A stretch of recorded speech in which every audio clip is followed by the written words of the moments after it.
اعوذ باللہ من الشیطان الرجیم بسم اللہ الرحمن الرحیم لا يتخذ المؤمنون الكافرین اولیاء من دون المؤمنین ومن يفعل ذلك فليس من اللہ في شيء الا ان تتقوا منه تقات ويحذركم اللہ نفسه وإلى اللہ المصیر۔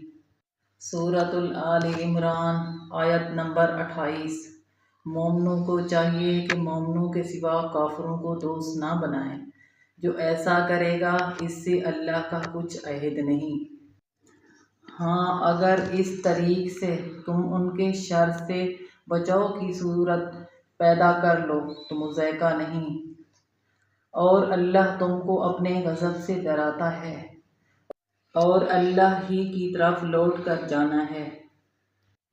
اس آیت کا پہلا حصہ کافروں کو دوست نہ بناؤ، اور اس میں کسی قسم کا ابہام یا شبہ نہیں۔ دوست کی تعریف کیا ہے؟ دوست وہ ہوتا ہے جس سے آپ کو اس سے محبت ہو اور اسے آپ سے محبت ہو۔ دشمن وہ ہوتا ہے جس سے آپ کو اور اسے آپ سے نفرت ہو۔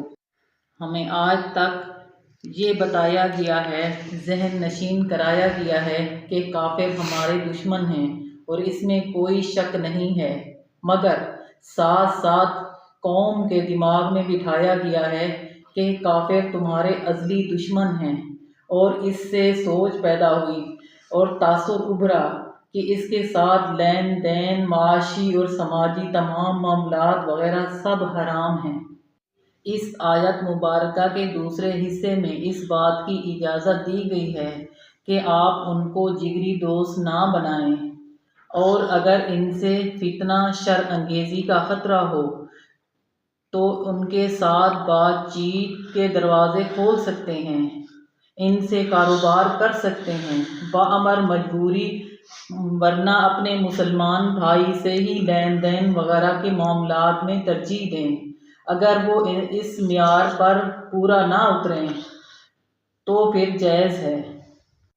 یہود و نصارہ کو دوست نہ بناؤ والی آیت ذہن میں اس طرح آ گئی کہ ہم اپنے تمام حکمرانوں بشمول عرب حکمرانوں کے، ہم سب کو گناہ گار اور قرآن و سنت کے خلاف چلنے والا ہی سمجھتے رہے، اور ان کو مدرسوں، سکول اور محلوں میں تنقید کا نشانہ بناتے رہے۔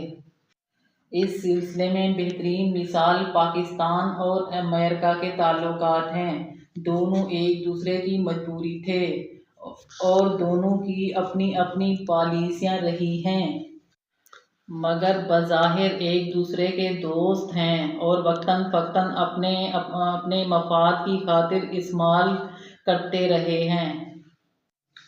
آخر میں علماء کرام، اساتذہ اور دین کے مبلغین سے گزارش ہے، طالب علموں کے ذہن قرآن و حدیث کا مکمل ترجمہ ذہن نشین کرائیں تاکہ مسلم امہ کا شعور بلند ہو۔ آمین۔